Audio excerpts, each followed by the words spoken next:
దుశ్శాసన, పాండవుల నుంచి తప్పించుకోవడానికి నీకు మరో చోటు లేదు, నీ తల్లి కడుపులో మళ్ళీ దూరు అంటాడండి ఆశ్చర్యకరంగా. గాంధారి గర్భంలోంచి పుట్టుకొచ్చావు కదా, అందులోనే ప్రవేశం. అంచేత అత్యంతమైన ప్రమాదకరంగా లోకం మారిపోతే మనకి మళ్ళీ రక్షణ కల్పించి తల్లి గర్భమే, ఇంకేముంది కనుక.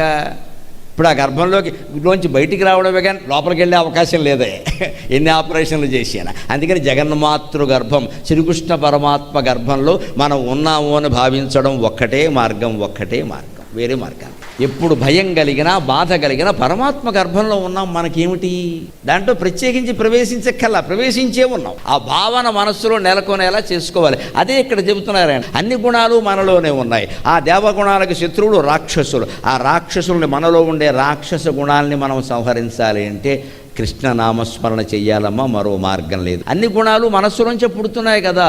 ఆ మనస్సులో భగవన్నామస్మరణ పెంచామనుకోండి, చెడ్డ ఆలోచన ఎందుకు వస్తుందండి, మంచి ఆలోచన వస్తుంది.